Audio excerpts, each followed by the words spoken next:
Lep dober večer vsem in lepo pozdravljeni in dobrodošli na današnjem pogovornem večeru, ki ga gostita TV RTS Maribor in spletni portal e-Maribor. Moje ime je Zala Klopčič in veselje mi je, da bomo danes prisluhnili evropski poslanki Romani Tomc, organizatorju upokojenskih protestov Pavlu Ruparju, gospodarstveniku, lastniku podjetja Mibra d.o.o. Branku Vračku in podpredsedniku Slovenske demokratske mladine Timu Ravterju. Tisti, ki vsaj malo spremljate politiko, veste, da trenutna vlada pod vodstvom Roberta Goloba ni preveč trdna in tudi podpora ji precej pada. Predvolilne obljube so obstale neizpolnjene, od poplav prizadete občine še vedno čakajo finančna sredstva, priča smo pa tudi vse večji inflaciji. V dobrem letu dni smo bili priča mnogim kadrovskim menjavam, aferam in odstopom. Med drugim so bili odstavljeni oziroma so odstopili Irena Šinko, Uroš Brežan, Bešič Loredan, Sanja Ajanović-Hovnik ter Tatjana Bobnar. Poslanka Mojca Šetinc Pašek pa je iz Gibanja Svoboda izstopila oziroma je bila izključena. Odstop ministrice za notranje zadeve Tatjane Bobnar in njene obtožbe Goloba v njegovo vmešavanje v delo policije in kadrovanje je bila gotovo ena izmed najrazvpitejših afer v zadnjem letu. Pa če sedaj začnem z vami, gospa Romana Tomc. Kako v Evropski uniji gledajo na slovensko politiko in kako so se odzvali na očitke o vmešavanju predsednika vlade v delo policije? Najprej en res lep dober večer in lep pozdrav vsem, ki ste danes vzeli čas, da ste prišli poslušati včasih tudi nas tako rekla nepriljubljene in nezanimive politike.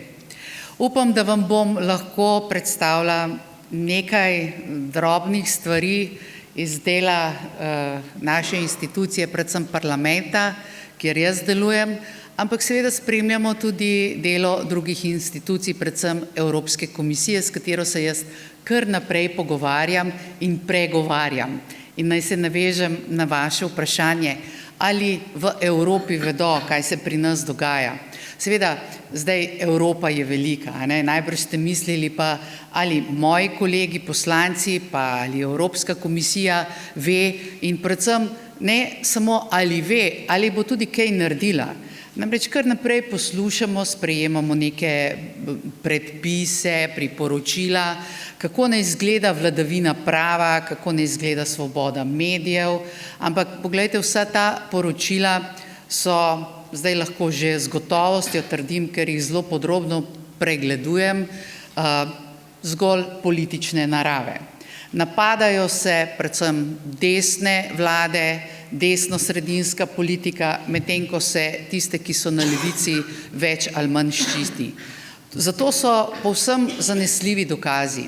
Mogoče ne veste toliko, kaj se vse dogaja po svetu pa po Evropi, ampak vladavina prava je kršena marsikje. Če spremljate dogodke v Španiji po volitvah, poglejte, tam so za ceno 7 glasov socialisti želijo, še vedno niso, ker se še niso dogovorili, ampak praktično želijo prodati Španijo, kršijo njihovo ustavo, skušajo spreminjati ali pa nekako zaigrati odločitve sodnikov. Ampak o tem Vera Jourova kot pristojna komisarka ni še nobene rekla. Tudi o Sloveniji je zelo dobro obveščena, ampak obveščamo jo mi, predvsem jaz ti pišem, lahko rečem, skoraj na tedenski bazi. Ta teden, vsaj enkrat, naslednji teden, roma novo pismo na komisijo in tudi moji kolegici Sofiji in 't Veld, ki je v okviru Evropskega parlamenta zadolžena za to področje. Vendar, poglej, potem, ko je padla oziroma ko ni več vlade Janeza Janše, naenkrat upade zanimanje za vladavino prava in medije v Sloveniji. Vera Jourova je celo sama prikorakala na Ustavno sodišče, da bi spodbudila Ustavno sodišče k odločitvi. Ampak to je bilo bolj, bi jaz rekla, pritisk na Ustavno sodišče naj presodi tako, kot je povšeči naši vladi, aktualni vladi. Kaj se je zgodilo? Veste, kaj se je danes zgodilo? Kakšen prelomni trenutek se je zgodil, pa bom izkoristila to priložnost, da vam povem, če še niste v medijih zasledili. Aktualno, novo, politično nastavljeno vodstvo RTV Slovenija je umaknilo pobudo za ustavno presojo zakona o RTV. Zakaj bi umaknilo to pobudo, če se ne bojijo neke odločitve ali pa presoje, če je vse v redu? Najbrž že niso bili tako sigurni, da je vse v redu. No, in zadeve so izgledale zelo slabo, namreč, če ni pobude, potem tudi presoje ne bo. In smo ostali, tako kot v mnogih primerih, kot naš predsednik, recimo tudi Janez Janša, brez končne odločitve, ker je prej zadeva zastarala. Tukaj je bila umaknjena. Ampak danes je Državni svet za veliko večino glasov sprejel odločitev, da pa oni dajo pobudo na Ustavno sodišče in Ustavno sodišče se enostavno temu ne bo moglo več izogniti. Tako da kakršnakoli že ta odločitev bo za Evropsko komisijo zelo problematična oziroma jih bo postavila v en tak neugoden položaj. Namreč, če se izkaže, da je zakon, če presodijo ustavni sodniki, da je zakon zares neustaven, se bo zblamirala do konca komisarka Vera Jourova, ki je odkrito zagovarjala ta zakon in ga je podpirala. To se pravi, je podpirala nekaj neustavnega. Če se pa izkaže, da to ni ustavno, kar jaz verjamem, da se bo, potem pa postane to njeno zelo glasno poročilo o vladavini prava navaden politični pamflet, ker tam noter ni nič o tem. Skratka, v Evropi, v parlamentu, v komisiji o tem, kaj se dogaja v Sloveniji na področju vladavine prava in medijev, vejo toliko, kot jim mi sporočamo. Kaj drugega od naših medijev ne bodo izvedeli, in to je izjemno žalostno, ker se vidi, kako spolitizirano je vse to. Če zaključim samo z enim stavkom, naj pa vseeno dodam, da Evropa je danes v takšnih težavah, da se vse države članice Evropske unije same spopadajo z nekimi težavami.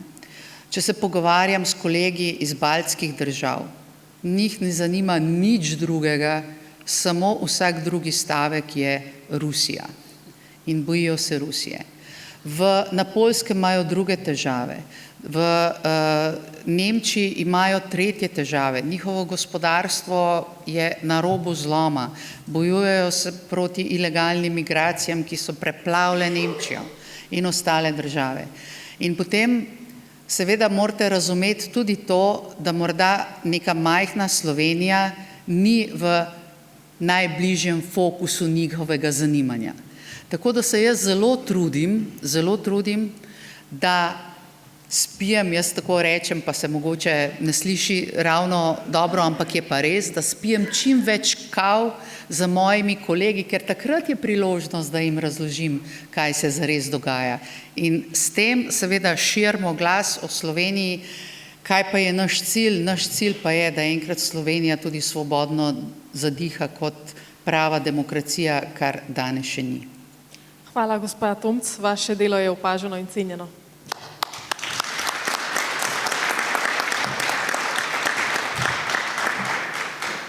Z delom vlade so nezadovoljni mnogi. Proti prejšnji vladi so protestirali tako imenovani kolesarji, petkovi protesti, glas ljudstva, najbolj opaženi obrazi na ulicah so bili Jaša Jenull, Teja Jarc, Nika Kovač, ki so trdili, da takratna vlada deluje avtokratično. V dobrem letu vladanja Gibanja Svobode pa so se v kontrastu zvrstili protesti medicinskih sester, gasilcev, pomočnic vzgojiteljic, šolnikov, kmetov in seveda upokojencev. Gospod Rupar, vi ste organizator upokojenskih protestov, ki potekajo mesečno in so se začeli letos februarja. Ustanovili ste tudi društvo Inštitut 1. oktober, seveda zaradi tega, ker je 1. oktober Mednarodni dan starejših, in postali ste nekakšen glas upokojencev. Kaj torej zahtevate od vlade? So bile vaše zahteve uslišane? So vas na vladi sprejeli in ste se sestali s predsednico Državnega zbora? Dober večer vsem v dvorani, pred medijem, spoštovana gospa, spoštovana kolega, gospodična, vsem lep dober večer. Lahko bi z eno samo besedo rekel nič od naštetega, to se pravi, še zmeraj smo na ulici, pa kljub vsemu ne moremo biti tako skeptični, niti nezadovoljni, če ne bi bilo teh protestov, če ne bi bilo nas za ekipo, ki je tudi tukaj, potem najbrž ne bi bilo niti zakonske uskladitve pokojnin, niti zdaj te sramotne 1,8-odstotne, ne vem kaj, miloščine ne rečem, niti se ne bi spomnili na božičnico, to nekako prihaja zdaj tudi v prakso, čeprav sem jaz mnenja, da je to več ali manj iz strani vlade posmeh nam vsem skupaj, češ tukaj imate nekaj drobtinic, da boste dali mir, ampak tu pa se vlada ni najbolj posvetovala ali pa najbolj uskladila, mi s tem nikakor ne bomo zadovoljni, nikakor.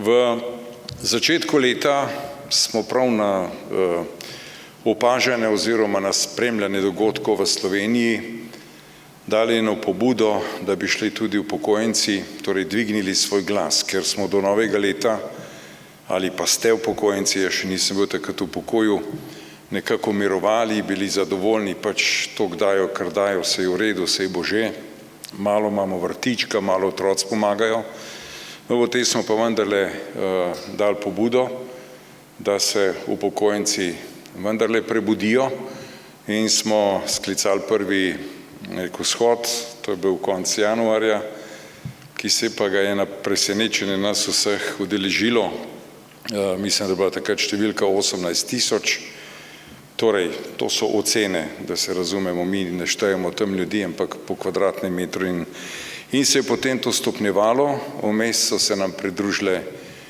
razne skupine drugih ljudi, tudi strokovnjakov z področja prava, z področja sociale, pokojnin in smo začeli oblikovati prve pobude, prve zakone. Kolikor veste, smo vložili marca meseca zakon, s katerim smo želeli ali pa zahtevali 20-odstotni dvig pokojnin, te številke niso bile narejene oziroma postavljene na pamet, pa potem to božičnico kot celo pokojnino, 13. pokojnino ali kot 13. pokojnino. Potem smo zahtevali vrsto drugih ugodnosti oziroma tisto, kar pravzaprav upokojencem pripada. Recimo, da je to tudi končno usklajena višina pokojnine, če se spomnite od leta, mislim, da 2003, oziroma 2006 so nekateri odhajali v pokoj 57% povprečja, kasneje je to prišlo na 63 nekaj, ta vrzel teh ljudi še vedno ostaja, še vedno niso enakopravni, niti pred zakonom, niti pred ustavo. Torej, takih stvari je bilo v tem zakonu veliko. Vsem, ki ste šli takrat oddati podpis na upravno enoto, se iz srca zahvaljujem, ampak vas je bilo, mislim, da po 3 tednih že 10 000. Ta vlada, kakršnakoli že je, ni vredna imena vlade, še manj državni zbor. Namreč ta zakon še vedno stoji v predalu, še vedno ga ni nihče vzel v prvo obravnavo, niti se o njem niso pogovarjali na raznih odborih državnega zbora. Torej popolna ignoranca vas upokojencev, upokojenk in upokojencev, kar seveda pomeni še dodatno, pa bom rekel, olje na ogenj in jezi upokojencev, ki so ostali tam nekje zadaj, kot pozabljeni in kot ljudje, ki vse potrpijo. Nam pa to seveda ni všeč. Zato ta naša borba in seveda tudi ta pogum, ki ga drug drugemu vlivamo, tudi s temi protesti, se stopnjuje in ostaja. In seveda iz tega naslova potem je nastalo društvo 1. oktober, asociirana 8. marec, društvo, pa inštitut, pa tu inštitut, malo v posmeh njim, ja, ker če so oni inštitut, potem smo mi 10-krat inštitut, če so oni hrabri, smo mi 10-krat bolj hrabri.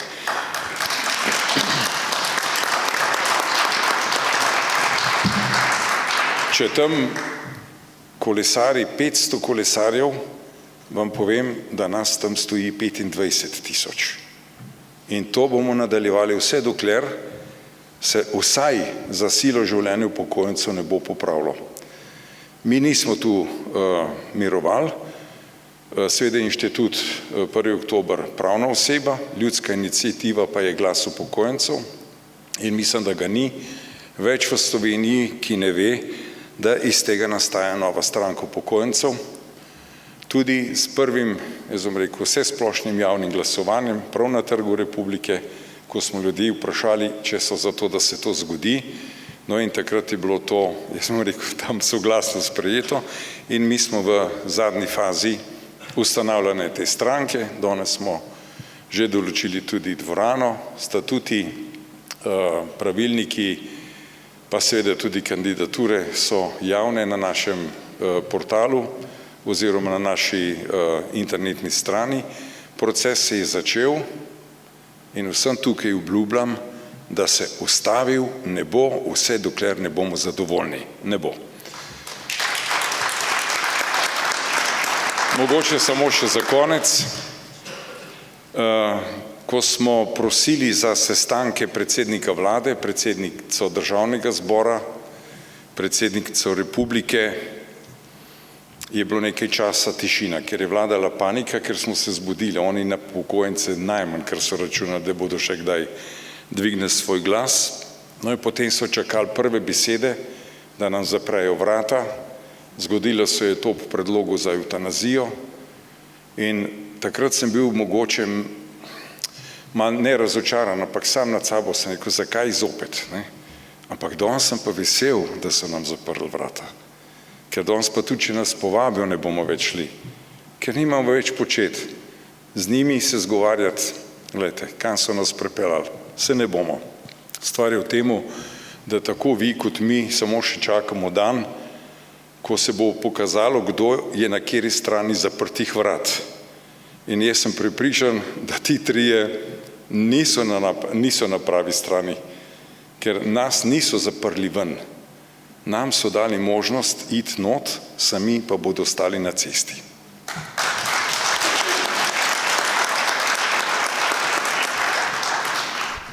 Kako pa se na škodljivo delo vlade odzivajo mladi?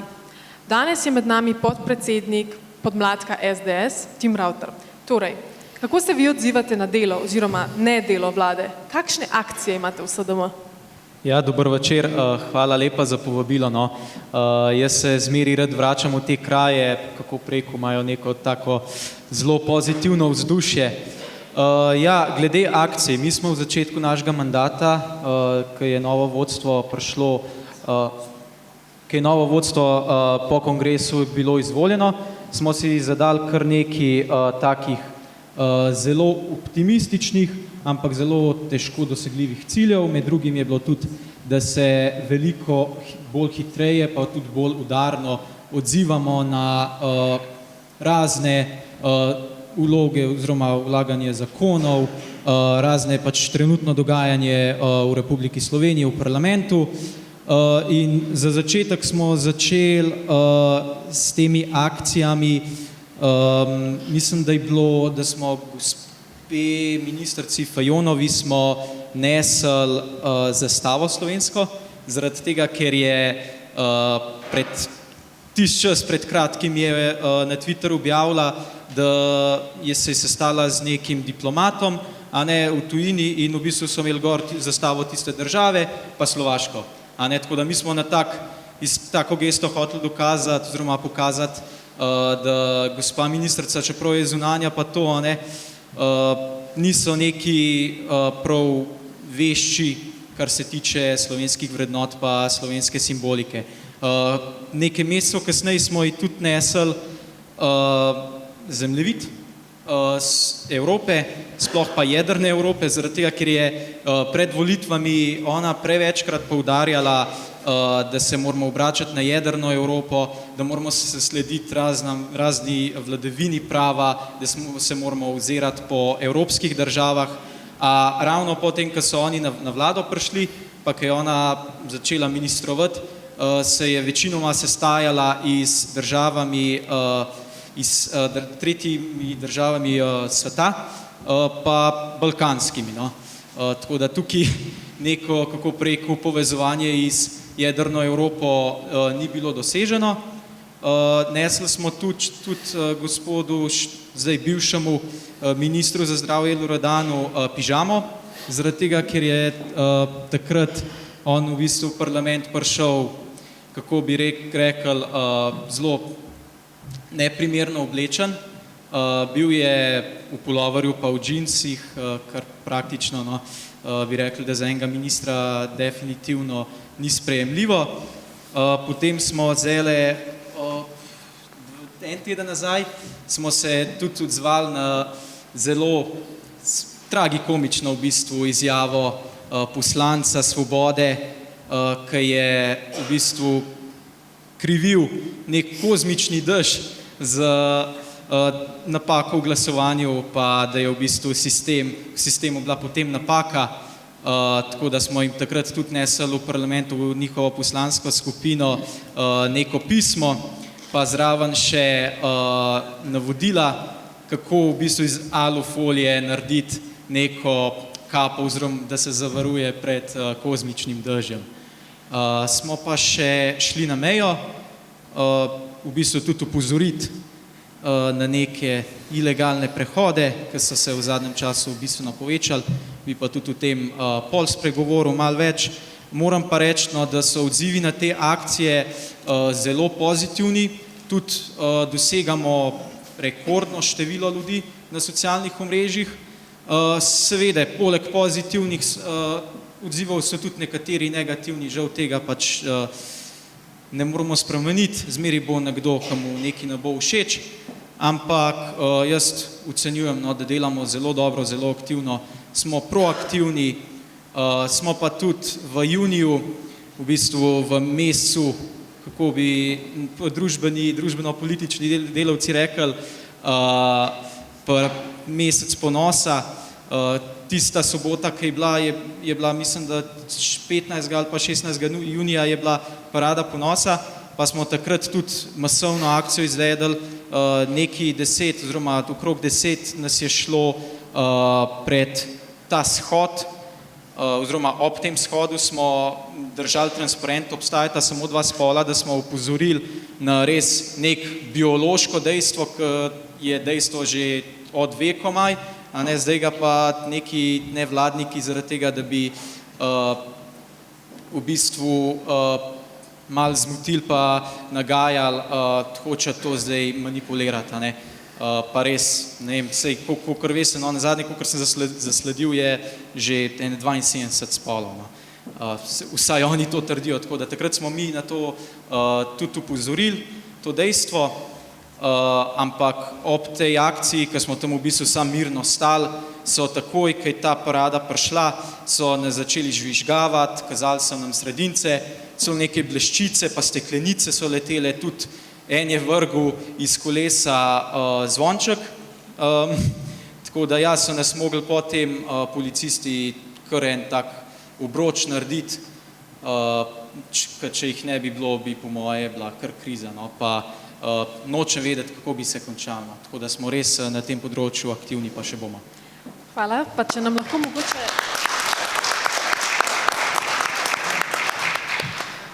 mogoče še na hitro poveš, če v pomladku ste že kdaj vplivali na vlado, ste že dosegli kakšno spremembo, ki bi mladim na nek način lahko izboljšala njihovo življenje? Ja, glejte, mi smo pod tretjo Janševo vlado tik pred parlamentarnimi volitvami leta 2022 dosegli, da je državni zbor sprejel neko stanovanjsko shemo za mlade, ker pač trenutna situacija je taka, kakršna je. Vemo, da mladi vedno težje se osamosvajajo, vedno težje si v bistvu kupujejo stanovanja in to ni v redu, a ne. In zaradi tega smo v bistvu mi takrat to stanovanjsko shemo, smo ta zakon pripravili in je bil tudi v državnem zboru sprejet. Smo pa tudi zdajle pred kratkim sprejeli, oziroma je bila tudi naša pobuda sprejeta, da se Zoisova in državna štipendija združujeta, oziroma sta lahko združljivi, ker do zdaj je bilo tako, če si ti imel Zoisovo štipendijo, tudi nisi mogel imeti državne. A ne? In to je neke vrste kaznovanje tistih nadarjenih odličnjakov, ki se ne bi smelo dogajati. A ne? In je ta prvi na odboru, je naša poslanska skupina to takrat predlagala in je bilo iz strani koalicije zavrnjeno. Potem nekaj mesecev kasneje so pa oni v bistvu identičen predlog dali na komisijo in je bilo tudi tam sprejeto, zdaj so tudi v državnem zboru sprejeli to. Tako da je bil v bistvu, tukaj se gre seveda za neko sprenevedanje politično, ki je v bistvu škodovalo takrat vsem, ampak na koncu pa res pomembno, da je bilo to tudi sprejeto. No. Hvala.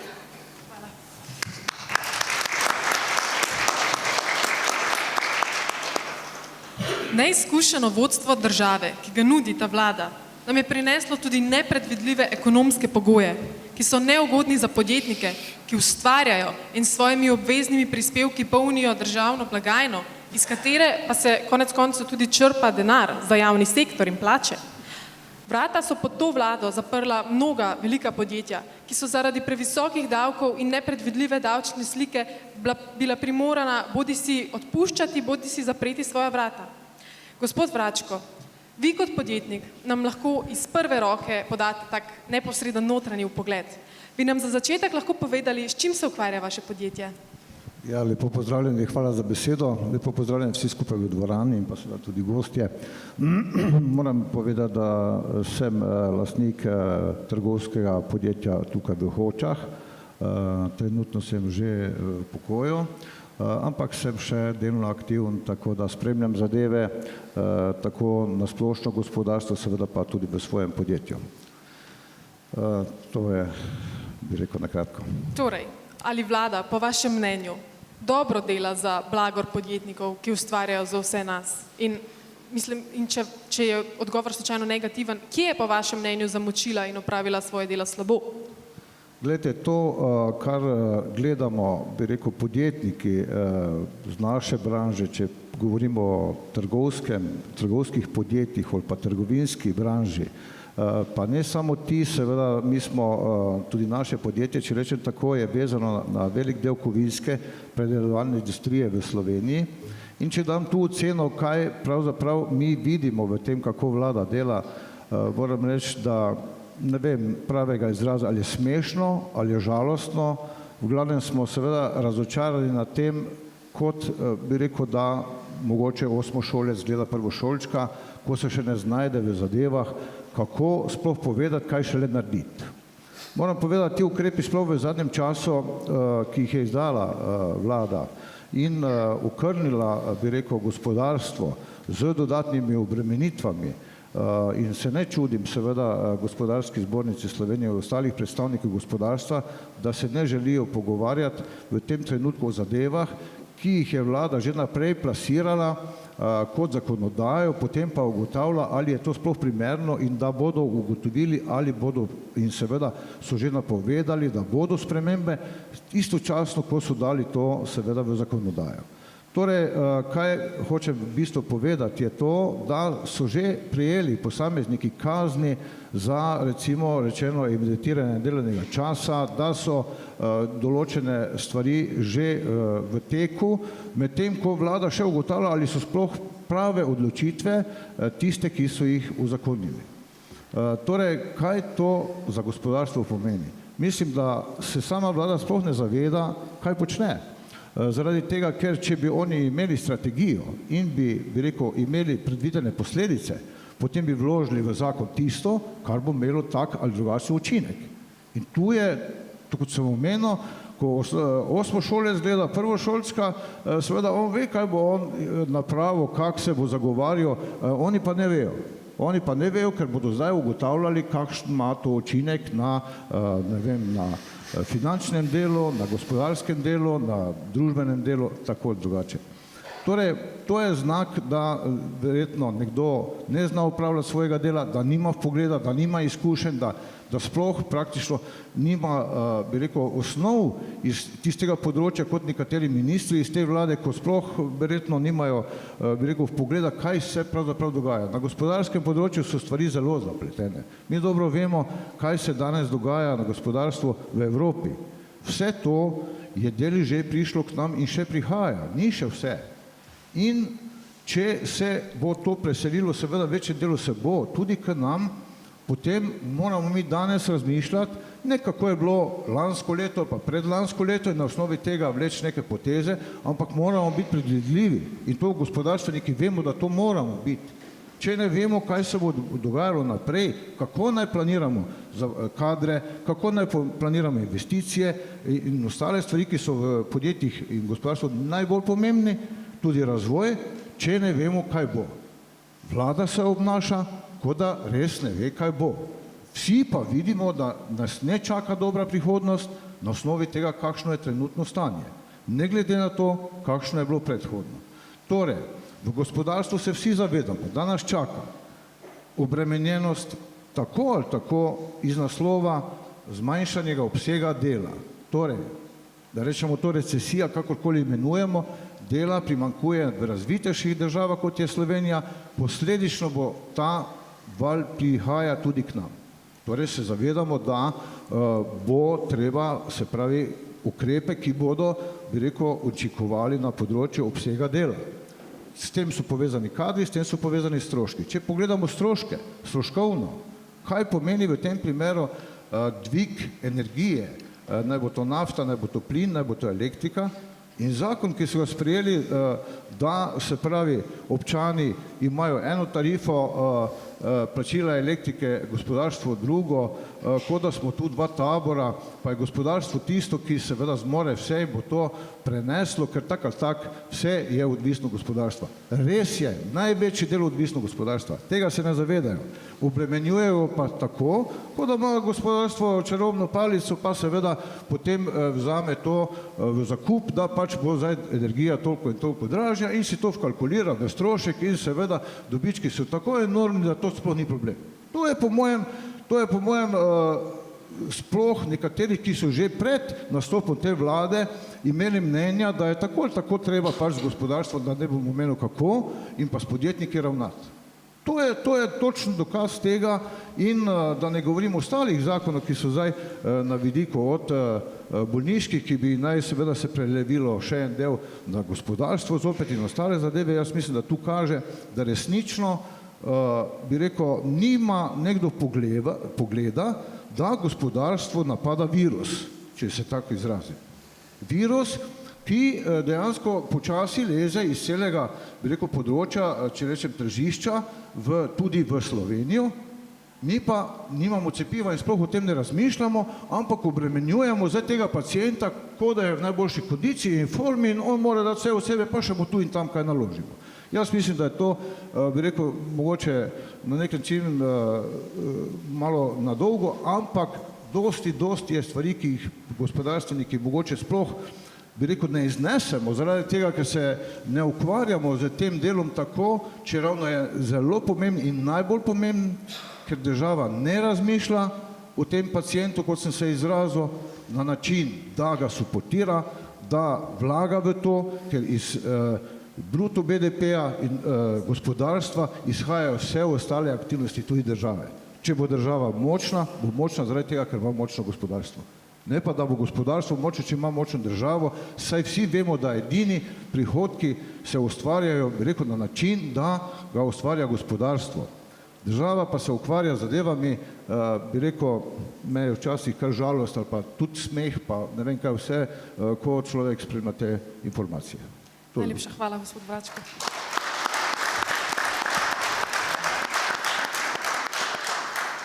Pa pred krajšim odmorom se bomo posvetili še eni zelo pereči temi. Vedno večji problem v Sloveniji in Evropi so ilegalne migracije. Teh je vse več in zato se odpirajo tudi varnostni vidiki in vprašanja, ki si jih postavljamo na stičišču dveh popolnoma različnih kultur, dveh popolnoma različnih ver in načinov življenja. Kakšno je stališče v Evropski uniji glede vse bolj množičnih migracij? Je res tako, kot nekateri pravijo, da Evropska unija vleče vse niti in te narative multikulturalizacije, da prihajajo iz tam?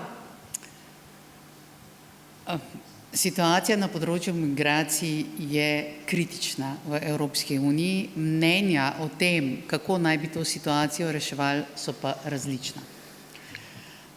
Tukaj smo kar zelo na enem in drugem bregu, bi rekla, levi in desni pol parlamenta. Dokler ne bomo mogoče dobili kaj več desnih vlad v Evropi, kot jih je sedaj, trend se pa zelo pozitivno nagiba v desno stran, potem bo situacija takšna, kot je. Glejte, najprej, migrantska kriza prva se je začela, če se spomnite, leta 2015. Mi smo danes leta 2023, to je že kar dolgo časovno obdobje in v tem celem časovnem obdobju v Evropi nismo bili sposobni sprejeti tako imenovanega migrantskega pakta. To se pravi prenove te politike, ki na podlagi katere se odloča, kdo sme, pa kdo ne sme v Evropo. Migrantski pakt je ime za več različnih zakonov, ki so tukaj spodaj. Nismo še dosegli soglasja. Danes je to še vedno na mizi in še vedno se kregajo. Veseli me, da čedalje bolj zmagujejo desne vlade, zdaj nazadnje se je to zgodilo na Nizozemskem.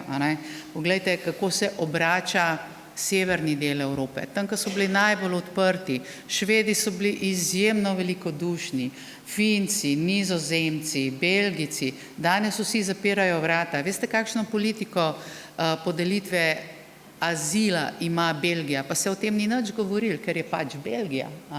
Če bi to naredila Janševa vlada, bi bil urnebes. Belgija je letos sprejela pod levo vlado odločitev, da ne podeli nobenega, niti enega več statusa azila samskemu moškemu.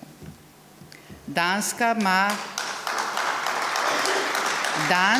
ima že nekaj časa to politiko. Na Švedskem se ljudje upirajo. Hvala Bogu ima Švedska zdaj tudi desno-sredinsko vlado. Ampak oni to na zelo sofisticiran način naredijo. Oni so recimo upeljali, sem se pogovarjala tudi z podjetji iz Švedske, ob eni priložnosti, ko je Švedska predsedovala, smo bili tam in so rekli, lejte, znanje švedskega jezika, pa je vse rešeno. Kaj smo mi naredili v Sloveniji? Ravno obratno. Tudi na drugih področjih gremo v Sloveniji ravno obratno, če smem samo to dodati. Jaz ne vem, ne poznam države v Evropski uniji, ki bi v zadnjih 2 letih, ko se bliža kriza, dvigovala davke. Razen Slovenija, ker vsi pomagajo gospodarstvu. In zdaj ta migrantska politika je pač, jaz bi rekla, kar na vrhu lestvice, kaj Evropejce skrbi. Čeprav nam skušajo, to pa je jasno opaziti, ker se bližajo evropske volitve, nekako druge teme izpostaviti kot najbolj pomembne. Zadnjič smo imeli v Bruslju seminar s slovenskimi novinarji, to jih naše predstavništvo povabi, pride tam 10 novinarjev. Veste, kaj je bila top tema? Top tema, kar Evropejce zanima. Dezinformacije. Kakšne dezinformacije? Veste, kam to vodi? Ker je veliko dezinformacij, bomo malo omejili svobodo govora. To tja vodi. Nobeden ni govoril o migracijah, ampak da je to resničen problem, pa kažejo vsake volitve, v katerikoli državi so. Tudi evropske kažejo, da se bo premaknila ta večina iz levice na desnico. In jaz mislim, da je to za Evropo samo dobro. Ker če temu ne bo tako, mi Evrope po 5 letih od danes naprej ne bomo več prepoznali. Leva stran se zavzema, boste vedno Fajonovo slišali, pa koga, nedopustno je, da imamo v Evropi notranje meje. Nedopustno je, pa jih je vzpostavila Avstrija, pa jih je vzpostavila Italija, pa vse posod se vzpostavlja. Ampak kaj je vzrok temu, da se vzpostavljajo notranje meje? Vete, če bi mi imeli varovan Schengen, Schengen je pač naš skupni prostor, kjer rečemo, znotraj tega prostora ni meja in je prost pretok blaga, ljudi, kapitala, storitev, ampak Schengen absolutno ne deluje. Schengen je kot luknjičav sir.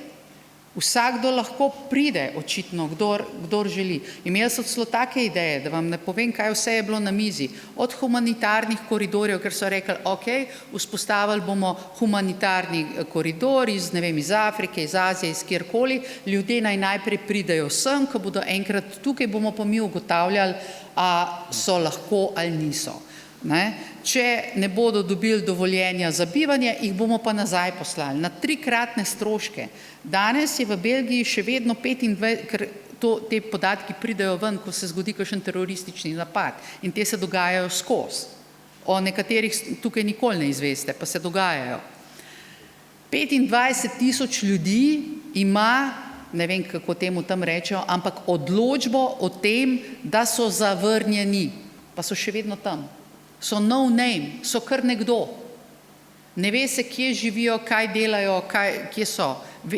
Ko pa je kriminal, ko se zgodijo kakšne hude stvari, se pa ugotovi, aha, to je pa eden od tistih, ki bi moral že zdavnaj iti, pa ni šel. Ampak povejte mi, kam ne jih pa vrnemo? Kam? Nihče jih noče vzeti. To je treba neke sporazume skleniti z drugimi oziroma tretjimi državami, mi rečemo temu. In nedavno je bil sklenjen sporazum za Tunizijo. Evropa se je zmenila, da bo Tunizija pomagala zadrževati ljudi, da ne bodo prihajali v Evropo. Super, jaz podpiram ta sporazum. Moji kolegi slovenski poslanci na levi strani so bili zgroženi. Zakaj vendarle Tunizija, ki pa je nedemokratična, pa tam jim bo se slabo godilo, pa tako naprej. Kot rečeno, jaz to podpiram. Ampak, veste, koliko to Evropo stane? Mi moramo za to vse plačati. Mi smo pred leti sklenili sporazum s Turčijo. Zato Turčiji nakazujemo milijarde evrov evropskega denarja. Ker ko bomo naslednjič rekli, te milijarde pa ne damo, bo Erdogan rekel, no, potem pa izvolite. Rada bi se dotaknila še enega sporazuma med Italijo in Albanijo. Morda ste slišali, morda tudi niste slišali za to. Italijanska premijerka Melonijeva se je zmenila z Albanijo, da ji bo pomagala reševati to migrantsko krizo iz Lampeduze. Zdaj tisti, ki bodo prišli na Lampeduzo, bodo premeščeni v Albanijo. Jaz tega ne bi nikoli podprla. Mi je zelo žal. Navijamo ali pa ne navijamo za Melonijevo. To je zelo nevarno za nas. Mislite, da je tem ljudem v interesu, da ostanejo v Albaniji? Odprla se bo balkanska pot. Italija je zaprla meje, Avstrija je zaprla meje. Kaj bomo pa mi? Naši hrvaški sosedje imajo težave z varovanjem Schengena. To je jasno kot beli dan. Včasih se dogajajo še kakšne bolj čudne stvari, kot samo težave. Tako da migracije so številka 1 problem v Evropi, zagotovo. Jaz upam, da bodo visoko na agendi tudi evropskih predvolilnih soočenj, čeprav verjamem, da jih bojo levi hoteli umakniti z dnevnega reda, ampak realnost prihaja, ker stvari so prehude. Mi se v Sloveniji pritožujemo in situacija je izjemno slaba, ampak tisti, ki ne živijo neposredno ob meji ali pa ne živijo v Ljubljani na Viču, veste, v Ljubljani na Viču, mislim pa, to se mirno pogovarjajo, ženske ne hodijo več brez sprejev in tako naprej in zvečer ven. Čakajte, je to normalno za eno Ljubljano? Ampak to ni nič. Pridite v Bruselj. Boste videli. So področja v Bruslju, kamor, bom rekla, ne Belgici, Evropejci ne zaidejo. In to so neposredno za glavnim trgom, neposredno. 1 kilometer stran. Sem šla enkrat tam mimo, v belem dnevu v družbi, veste, tam tudi evropskih napisov ne vidiš več. Tam tudi ne govorijo nobenega evropskega jezika. To so nevarne stvari. In mislim, da če želimo Evropo ohraniti, moramo reči ilegalnim migracijam stop, pika, nobene več. Ne?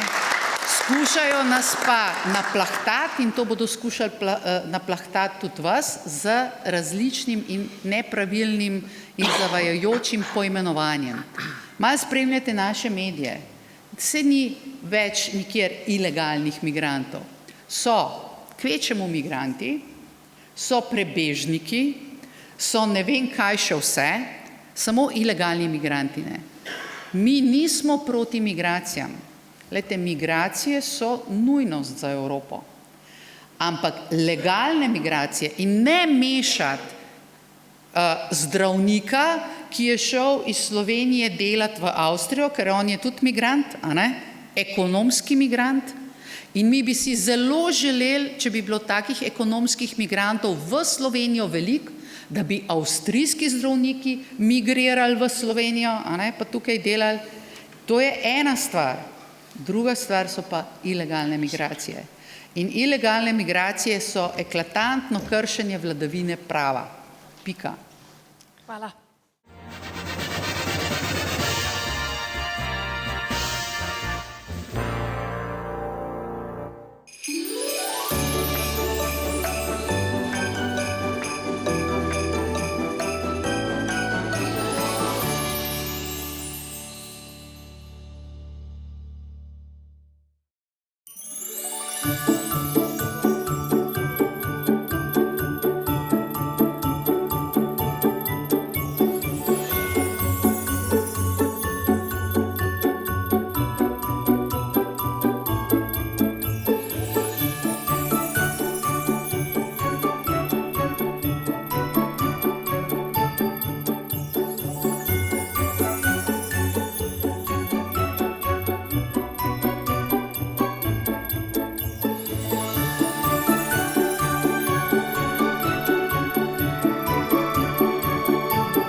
Sedaj pa bi prosila Suzano Mali, da nam zapoje Za Slovenijo živim.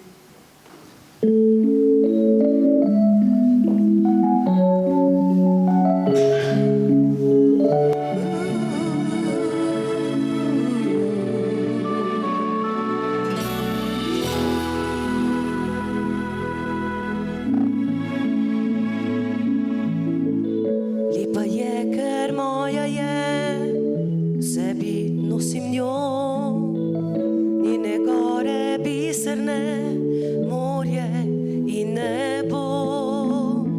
Kamor pridem, kamor grem, ne pozabim je, ker podiham dobro vem, da odpre srci. Tudi če sem dalec stran, z njo sem spet doma. Moje duša polna ran, ni zdravilo da.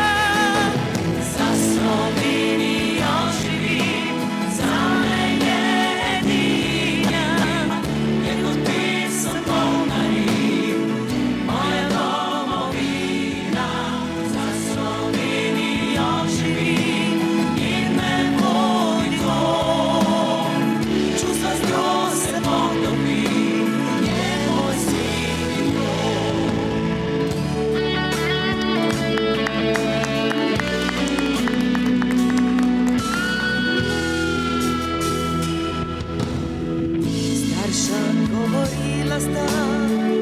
Če boš šel tu, vidi, tu te čakava, tu živi tvoj rod, kjer se Jadran z Alpami spleta v Maurico. Tu ljudje zaljubljeni so v Slovenijo. sem daleč stran, z njo sem spet doma. Ko je duša polna ran, mi zdravilo da. Za Slovenijo živim, zame je edina, je kot pesem polna rit, moja domovina. Za Slovenijo živim in me voli dom, čustva z njo se obnovim, je moj svet.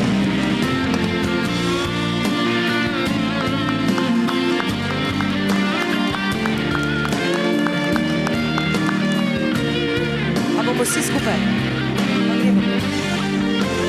Za Slovenijo živim in me voli dom, čustva z njo se obnovim, je moj svet dom. Čustva z njo se potopim, je moj smet in njo.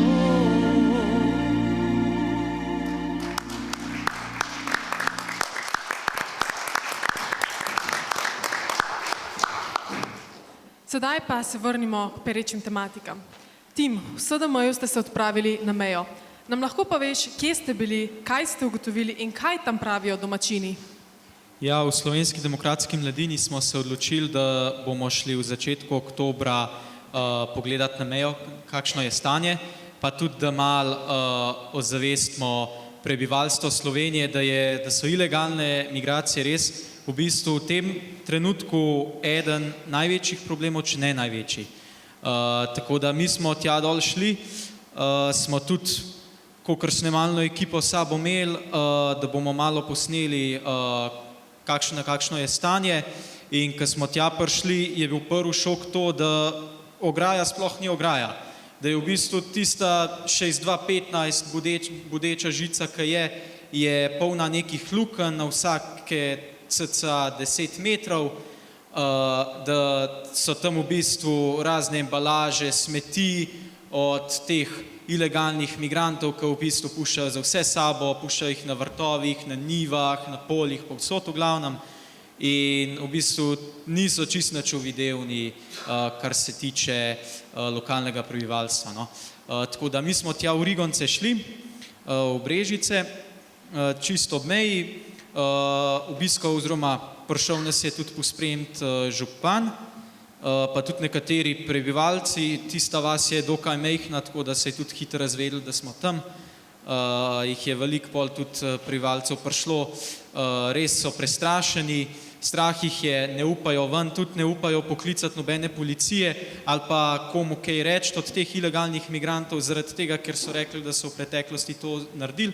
In so v bistvu te ilegalni migranti med sabo očitno komunicirajo, imajo neke preko telefonov skupine in potem tisti mimoidoči ilegalni migranti upozorijo tiste, ki se približujejo meji nekaj dni kasneje, na razne nevarnosti, kdo jim je kaj nagajal in tako dalje. Zato so tudi tam eni gospe v bistvu poškodovali ograjo, pa vandalizirali dvorišče. No.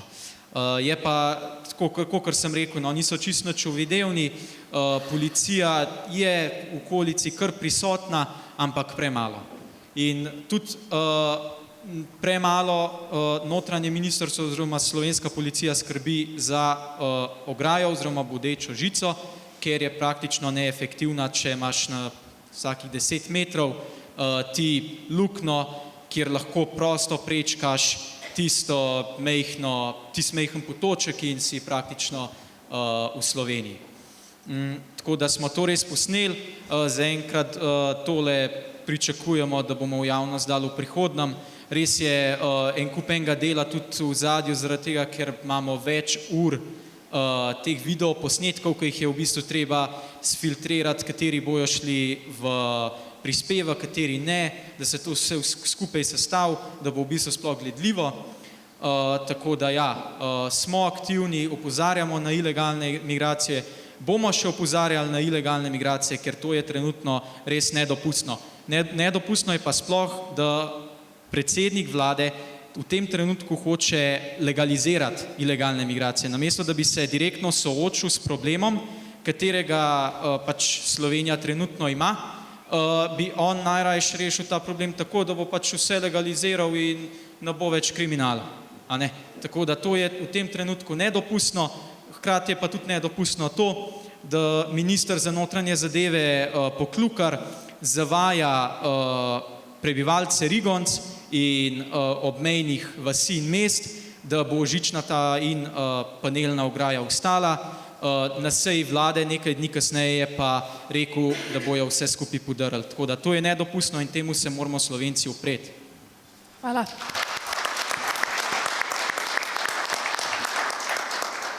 Pa če se vrnemo še k malo bolj optimističnim tematikam. Gospod Rupar, vam nekako vsak mesec uspe na proteste v Ljubljano zvabiti na tisoče ljudi iz cele Slovenije. Človek bi pomislil, da jih bo vsakič manj, a pri vas to ne drži. In za vas imam dve vprašanji. Kako vam to uspe? In drugo, kaj o vas meni Zveza društev upokojencev Slovenije? Hvala za vprašanja. Jaz ne vem, kako to uspe. Očitno to uspeva Golobu, da toliko ljudi pride k nam.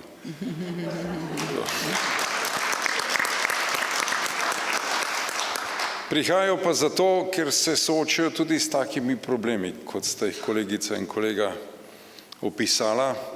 Namreč vsak migrant ima v Sloveniji 3-krat več ugodnosti kot upokojenec. In to boli. V Sloveniji je 180 tisoč upokojenk in upokojencev, ki imajo manj kot 700 evrov pokojnine. In migrant nas stane, kolikor vem, 2600 evrov na mesec. Kako ne bi potem hodili z nekim upanjem, da se bo spremenilo na Trg Republike, da bomo tam glasni, da bomo lahko povedali, kaj nas boli in kaj si zaslužimo, ne kaj si želimo. Ker pokojnine in tudi stvari, ugodnosti, ki pašejo zraven, so pridobljena, plačana pravica. To smo ljudje plačali s svojim delom. Vseeno, koliko let ste bili zaposleni, ste invalidsko, ste polno upokojeni. Torej, tisto, kar smo uplačevali, je znatno premalo, glede na to, kar ljudje dobijo. To je edini vzvod, ki ljudi pripelje na Trg Republike. Mogoče še en trenutek, ki sem ga povedal prej, da smo januarja vendarle zbudili to umetno uspavano večino, ali pa rekel tretjino slovenskega prebivalstva, namreč tudi uničenje Desusa in seveda izločitev upokojencev iz parlamenta ni bila ponevedoma in spontana. To je bil načrt, ker upokojenci za eno majhno stranko, kot je Desus bil, so bili zmeraj vedno vaga za vlado in vedno so bili tem vladajočim nam rekel problem, ampak nekdo, ki je izpostavil svoj glas za upokojence in so ga mogli upoštevati. In to je naš cilj, tudi cilj te stranke, ki jo ustanavljamo, da pridemo s svojim glasom v parlament, ne da izseljujemo, da se pogovarjamo, da je rezultat teh pogovorov pa vendarle boljše stanje upokojencev, kot je. Absolutno pa nismo slepi ali pa rekel nerazgledani ali kakorkoli. Mi točno vemo, da bodo naše pokojnine dobre, samo če bo gospodarstvo dobro. Torej se začne vse skupaj tukaj, pa ne samo pri gospodarstvu. Vse se začne pri vas, mladih. Veste, starejši ne želimo biti vaš problem. Starejši želimo samo živeti s tistim, kar smo sami naredili. Pa vendarle se morate mladi tudi zavedati, da če ne boste sodelovali s starejšim, tudi vam pokojnine ne bodo podarjene kar tako. Torej se vsi skupaj borimo za to, da boste mladi razumeli, kaj vas čaka, in mi starejši si ne želimo, da vas čaka to, kar je nas uletelo. Mi si tega ne želimo. Imamo pa, jaz bom rekel, kar tudi eno zahtevo do vas, mladih. Ta zahteva pa je, da se zavedate, da tako kot jaz, ko sem bil otrok, tako kot vi, smo bili od staršev vedno odvisni. In še danes je tako, to vedste vi, če otrok potrka na vrata staršev in prosi za pomoč, jo dobi, pa tudi če starejši damo vse od sebe. jo dobi.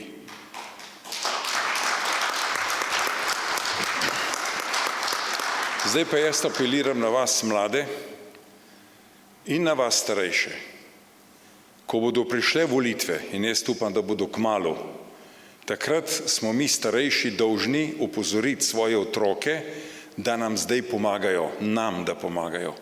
Ne želimo od njih ne denarja, ne pomoči, ne fizične pomoči, edino stvar, da nas starejše, ki sami ne morejo iti na volišča, peljete tja, da se posvetujete starejšimi, koga voliti in da se zavedate, da je vaša dolžnost ljudi, ki so po domovih, ki sami nočejo več na volišča, ki so težko gibljivi, popeljete tja in jim poveste, kako se morajo odločiti.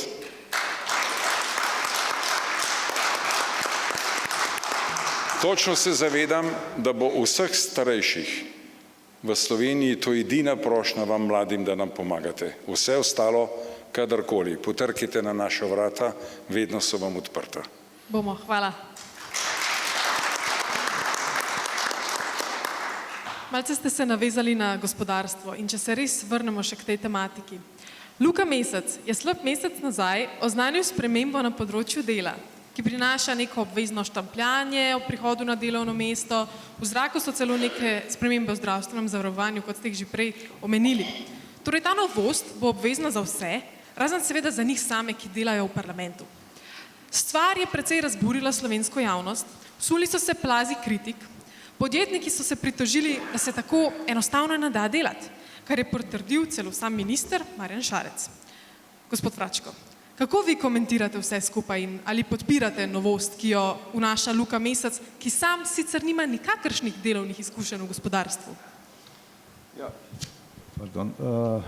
Del tega sem omenil že v prejšnjem izlaganju tega, da nekateri res nimajo pojma, kaj govorijo, zato ker nimajo pojma, kako bi naj izgledalo neke stvari, kako bi naj funkcionirale in potem sprejemajo odločitve, ki nimajo nobene veze s tistim, kar bi naj ta odločitev dosegla.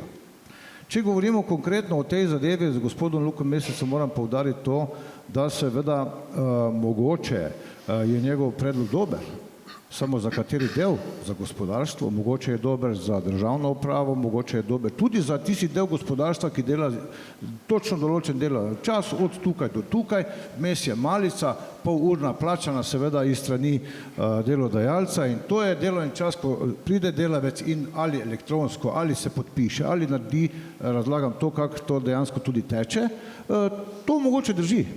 Kaj pa ostali del? Kako naj ostali del funkcionira, če je to neka birokracija, ki nima nobene veze z delodajalcem in pa posameznikom, ki je zaposlen? Da mogoče malo podrobne razložim. Nekatera delovna mesta zahtevajo v gospodarstvu pretežno vsa, da se dela 7 ur in pol. Pol ure je za malico. Ok. Zdaj so službe, kjer obstaja možnost, da delavec načelno sploh nima pravega delovnega časa, ker je v gospodarstvu pač treba delati in pokazati nekaj, kar si naredil. In je učinek dela tisti, ki meri za lastnika ali za podjetnika neko merilo od dela, ne delovni čas, ampak delo, se pravi merilo za njegovo uspešnost in pa njegovo delo. Jaz se strinjam, da je mogoče del tega navezano na to, da nekateri delavce izkoriščajo, da jim ne plačujejo tistih ur in da pretvarjajo nadure v navadne ure, ne vem kaj vse. Ampak tu se govori v zakonu kot v socializmu, tak, zdaj smo vsi enaki in zdaj bomo vsi to naredili tako, kot je vlada rekla, vsak se pa naj znajde po svoje. Mislim, jaz si tega ne znam drugače predstavljati. Ko se boš znašel po svoje, si proti zakonito napravo to in ono, kar dejansko ni v skladu z zakonom, podvržen si sankcijam ali kaznim ali ne vem čemu.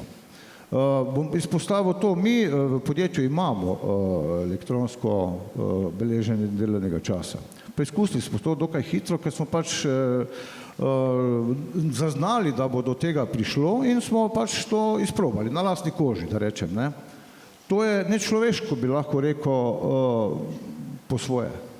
pa imamo, bi rekel, dokaj enostavni delovni čas, imamo pregled nad tem, bi rekel, prihodi, odhodi in seveda ostalimi izostanki direktno iz dela. Malico imamo v podjetju, kar je še toliko bolj enostavno, ampak bi rekel, kaj za nas, bi rekel, pač ta zakon prinese.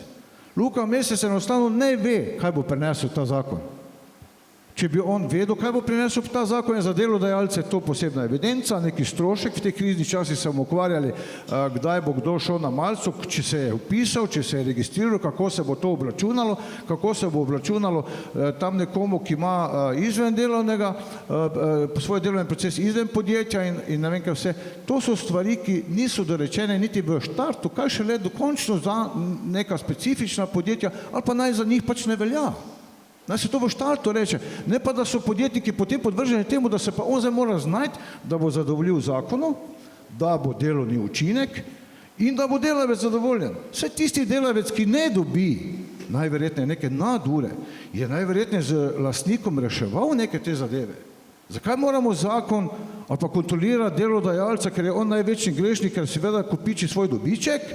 Mi moramo njega kontrolirati, tak mi to izpade, po domače rečeno, kot da rabimo nekoga nad nami, da bo on kontroliral, ali jaz z svojim delavcem pravilno ravnam. Jaz se strinjam, ko gre za socialo, ko gre za te zadeve. Ampak jaz, kot lastnik podjetja ali kot tisti vodilnik, kdorkoli je v gospodarstvu, ve, kaj je najboljše za njegovo podjetje, ve, kakšen nadzor rabi na delavcem. Rabiš nadzor, kaj ko je delo od doma, kaj ko je delo, bi rekel, da ne govorimo o vseh teh primerih, ki so dost vsak različni od drugega. Za delodajalca je prvo tisto, da bo sam vedel, ali je on zdaj res za računalnikom doma sedi in opravlja to delo, ki mu je naloženo. Ali se on evidentira ali ne, on bo prvi tisti, ki bo želel ta nadzor.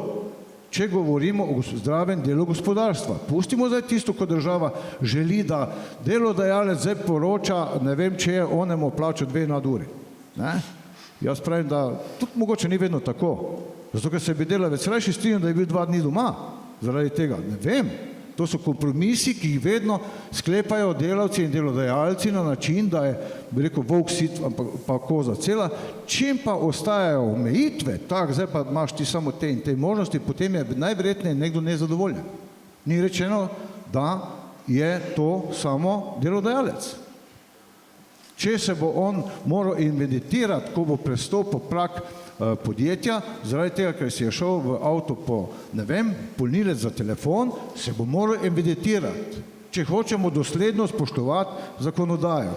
Če se on ne evidentira in če ima do avta 5 minut tja, pa 5 minut nazaj, je 10 minut mu manjka od 8-urnega delovnika.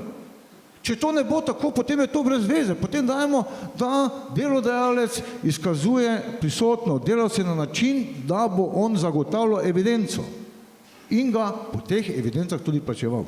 Če to razume Luka Mesec, verjetno da ne, jaz nisem povedal vsega, kar tu v ozadju rekel še sledi in kakšne so primeri.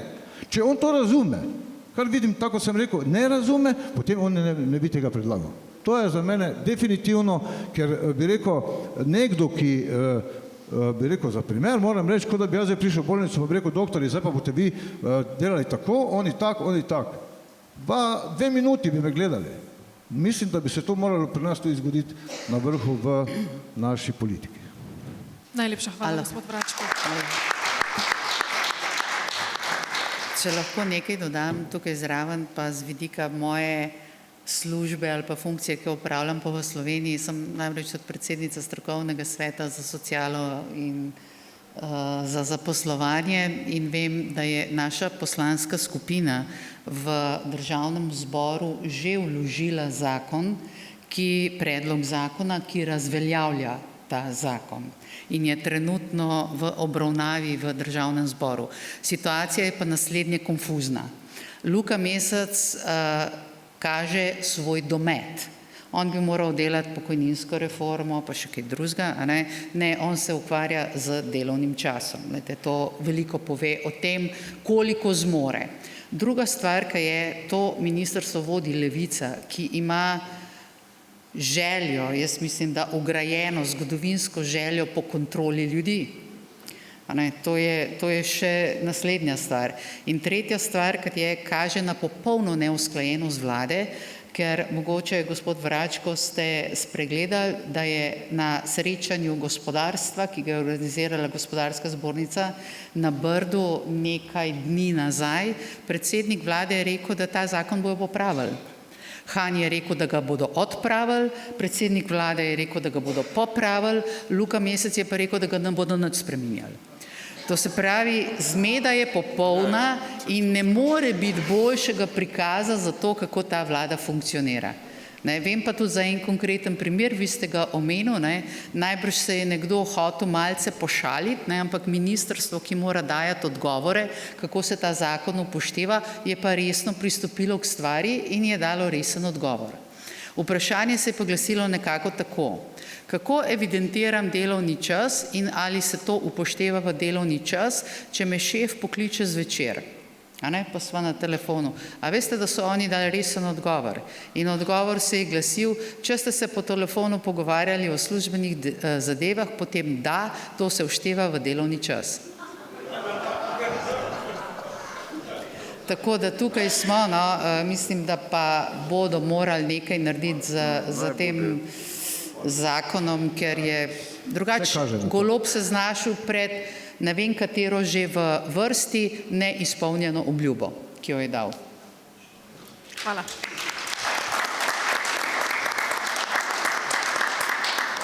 Gospa Tomc, na vas se tudi nanaša moje zadnje vprašanje in sicer naslednjo leto, kot vsi vemo, potekajo volitve v Evropski parlament. Nažalost so to v Sloveniji malo obiskane volitve. Bi lahko gledalcem povedali, zakaj je pomembno, da se udeležijo evropskih volitev? Zaradi tega, ker veliko slabih stvari, ki pride v Slovenijo ali pa v druge države, se rodi v Bruslju. Zaradi tega, ker so marsikatere stvari, ki jih ne moremo narediti, recimo to, da Evropska komisija ne odreagira na to, kaj se zdaj dogaja v Sloveniji, posledica tega, da bruselsko politiko vodi levica. Vodijo levica.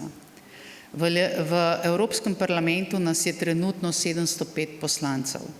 Če bi takole na počez rekla približno, če jih zložim po političnih skupinah, jih slabih 500 glasuje levo. Kako boste pričakovali od ljudi, ki tako glasujejo, da bodo izglasovali zakone v povezavi z ilegalnimi migracijami, ki bodo vam v redu? Ne, oni bodo izglasovali tako, kot bo njim v redu. In bodite prepričani, da to ni dobra rešitev za nas vse skupaj. Naslednji problem, ki ga jaz vidim in je povezan s tem, kakšna je sestava parlamenta, je pa sestava komisije.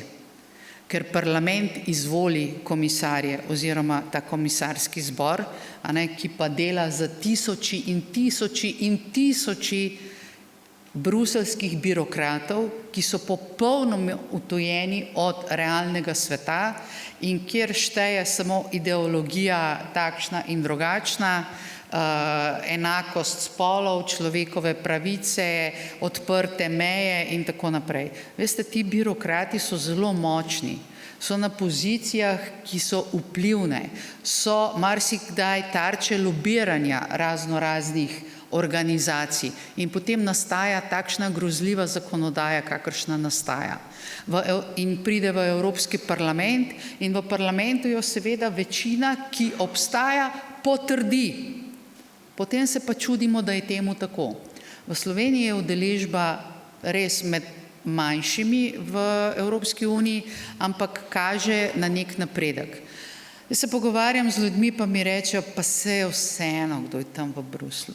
Pa se jih še poznamo, jih ne.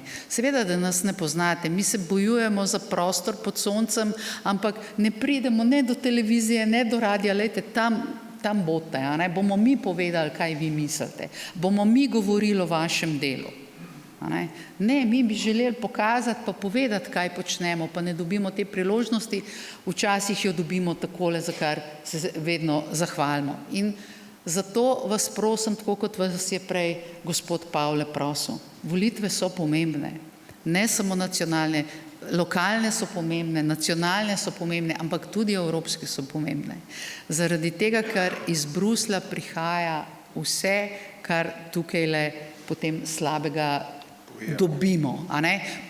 Seveda potem pod krinko, a veste kaj, v Bruslu so sprejeli tako pa takšno direktivo, mi jo moramo prenesti v naš pravni red in zdaj je to. V Bruslu so se zmenili, da bomo imeli na področju migracij tako imenovane kvote, ker so se v Bruslu tako zmenili, bo Slovenija dobila tok pa tok ilegalnih migrantov iz Lampeduze, iz Španije, iz kjerkoli. To je ukaz iz Bruslja, brez pravice reči ne. Zato je treba nujno, ampak res nujno. Jaz bom po svojih močeh, jaz upam, da tudi vsi ostali spodbudili ljudi, da gredo na volitve. 9 poslancev bomo imeli v Evropskem parlamentu, enega več kot zdaj jih imamo 8, a ne? In želimo si, da bo vsaj 5 desnih. In če bomo mi naredili to domačo nalogo, mi smo majhni. Nemčija ima 96 poslancev, ampak v Nemčiji se je zdaj situacija čisto obrnila. Njihova vladajoča politika je zdaj leva, socialisti pa zeleni so se spaktirali in so tako zelo neuspešni, da je v Nemčiji zdaj ta skrajno desna stranka v bistvu takoj na 3. mestu. Evropska ljudska stranka, hvala Bogu, še vedno na 1. mestu. Tako da stvari se premikajo. Samo če jim ne bomo dali še malo pospeška, potem bomo spet padali nazaj. Tako da jaz verjamem, da vi boste šli, ampak bodite tudi glas, ki boste povedali, lejte, tudi evropske volitve so pomembne. Ne želimo si tega, kar nam danes dela evropska politika. Jaz sem zelo za Evropsko unijo. Zelo za Evropsko unijo. Mislim, da je to dobra stvar. Slovenija ima veliko koristi od Evropske unije in vse države imajo koristi od Evropske unije. Predstavljajte si, da bi bili sami svoji zdaj. Zelo slabo bi se nam pisalo, ampak nisem pa za takšno Evropsko unijo, kot je danes. Zaradi tega, ker ni več tista, kakršna je nekoč bila, ko so jo ustanovili z namenom, da se zagotovi mir, da se zagotovi gospodarsko povezovanje. Danes je to odplavalo nekam v čudne vode in mi moramo iz teh voda iti ven, ker drugače Evropske unije kmalu ne bo več in nam bodo vladali kakšni drugi. Hvala.